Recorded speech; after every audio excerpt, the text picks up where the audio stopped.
I have cheeses different places in this house. In the kitchen, in the downstairs bedroom, downstairs in the freezer turned cheese fridge, my cheezer. I need to go through and flip all the cheeses. I should probably do this about once a week. The more recent cheeses I do every couple days.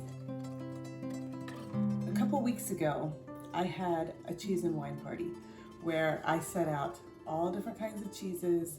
I had all those wines from the 3 cases of wine I accidentally ordered. I just said, people come, there's cheese to taste and eat, there's wine to drink, and you have the option to buy cheese if you want. And people came and they took it all.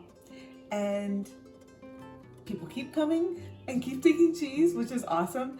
And now I have a very depleted cheese supply, which is fine, awesome. We're still gonna have another calf out here. Daisy's still going strong. So I'm gonna take you down. You can just watch as I flip cheeses and I'll show you what I have. First off, right here is where I keep my Jarlsberg. That is at room temp, like right around 65 degrees for a month.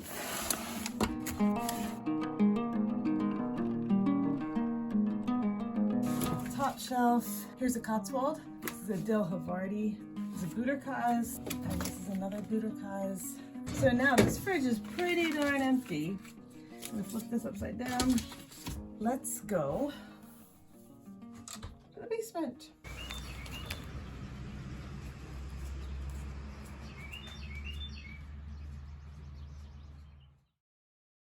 All right, here's the cheese fridge, the cheezer. It's at 49 degrees right now. To make this cheese fridge, my husband took an old freezer. He attached an electronic temperature control to it, added new shelves, wired it so it will stay right around 55 degrees, a little bit below sometimes. And here is a photo of the cheese fridge before the cheese party. Wines, cheeses, wines and cheese, cheese, cheese. Door is a bunch of just different scrap things that are cut.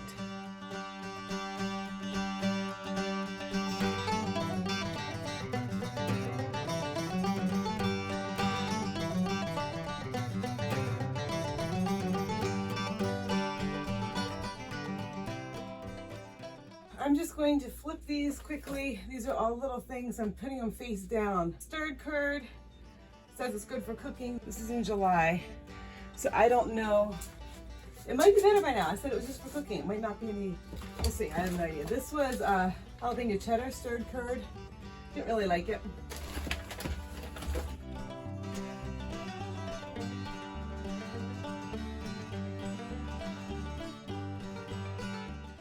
Asiago I made that I really like. Crofilli, Havarti, they're very similar. They're kind of wet. I'm not a fan. Somebody I gave these to said they absolutely loved it. So, you know, this is a Buderkaz. You can see how it got all, there's so much liquid in it. And so far it's been fine. You just dump it off and pat it dry and it's okay. It's a little bit sharper maybe, or brighter. Not as mellow, but it's good, I guess. I don't know. So, I'm gonna put my long-aged cheeses on the bottom. Here we have a Parmesan that's ready in August. Parmesan that's ready in July. These were all face up, so I'm going to be flipping them as I put them in. You can see they're getting a little bit of mold on. It's still sealed tight. I'm not worried about it. I maybe should take, maybe I should do maintenance. I don't feel like it today. I'm just gonna keep these upside down. Parm ready in December. This one's ready in June, this Gruyere. This one's ready in August. Manchego. Did not like this one very much. It's kind of sharp. It's ready next month. I'm just gonna kind of forget about it and see what happens. Asiago. It's another long time. This one is June, ready in June. It's getting some mold. Not too concerned. Flipping it. Here's another Asiago. It just says the number it was made, 59. I think it needs more time. Another Asiago, number 60, so right on the same time, ready in June. This is Sal Jorge, ready in June to September. So I'm just gonna keep it going. It's pretty hard cheese, a little bit of mold. Let's do some Goudas. I have a lot of Goudas. This is the spiced Gouda Divino that I'm so excited about. It's not ready till July, so that's going back in the back. Also July, another Gouda Divino. Havarti, and I have another Dill Havarti, also in July. This Derby is not ready till July, but I am going to, you can see the seal broke.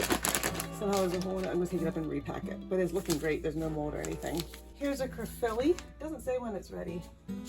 but it's been a while. And this is a tome. This one, I think the seal broke. It feels a little squishy, but it's fine. I'm just gonna set these together.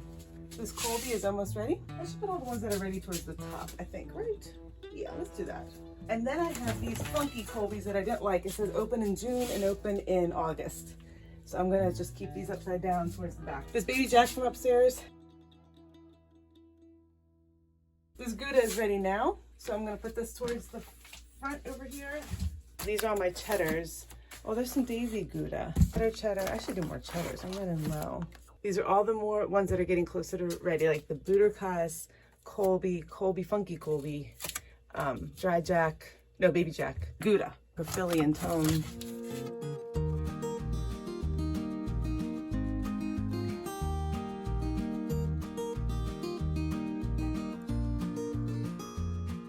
These two I don't like. This is an Eboris. It's a funky, weird flavor thingy. It's paprika, smoked paprika outside, and this is a Dry Jack. I do not like it.